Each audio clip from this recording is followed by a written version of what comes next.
রান্না শুরু করছি শাওন পাকশালা কবিতার ছন্দে। ভিডিও দেখে রান্না করুন মনের আনন্দে। নমস্কার বন্ধুরা, শাওন পাকশালায় সবাইকে স্বাগত জানাই।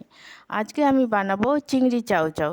তার জন্য আমি চাউচাউগুলোকে একটু লবণ আর সাদা তেল দিয়ে জল দিয়ে একটু ভাপ দিয়ে নিয়েছি, যার জন্য এই যে একটু ঝুড়ো ঝুড়ো থাকে, আঠার মতো লেগে নেই।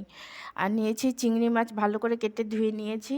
নিয়েছি পেঁয়াজ কুচি, ক্যাপসিকাম কুচি, গাজর কুচি, ধনেপাতা কুচি আর লঙ্কা কুচি, সমস্ত কিছু আমি ধুয়ে নিয়েছি। এখন আমি রান্নাতে চলে যাব। তেল গরম করতে বসিয়ে দিয়েছি, তেলটা গরম হয়ে গেছে। ততক্ষণে আমি লবণ হলুদ দিয়ে চিংড়ি মাছটাকে মেখে নিয়েছি। এখন আমি চিংড়ি মাছগুলো ভেজে নেব। চিংড়ি মাছটা ভাজা হয়ে গেছে, এখন আমি মাছগুলো তুলে নেব। দিচ্ছি পেঁয়াজ কুচি, দিয়ে দিচ্ছি গাজর কুচি। পেঁয়াজটা নরম হয়ে গেছে, এখন দিয়ে দেব ক্যাপসিকাম কুচি, দিচ্ছি লঙ্কা কুচি, দিয়ে দিচ্ছি পরিমাণ মতো লবণ। গাজর ক্যাপসিকাম ভালো মতো সিদ্ধ হয়ে গেছে, এখন আমি দিয়ে দিচ্ছি ভাজা চিংড়ি মাছগুলো। দিচ্ছি ধনেপাতা কুচি।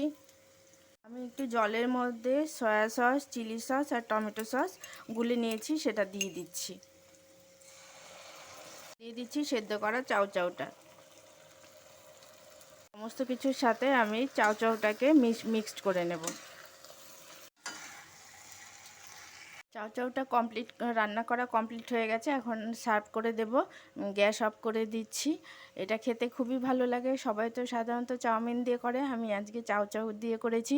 এটা চাউচাউ দিয়ে করে খেতেও খুব ভালো লাগে। আপনারা এটা বাড়িতে করবেন, করে খেয়ে ভালো লাগলে আমার চ্যানেলটিকে সাবস্ক্রাইব করবেন, লাইক করবেন, শেয়ার করবেন এবং কমেন্ট করে আমার পাশে থাকবেন।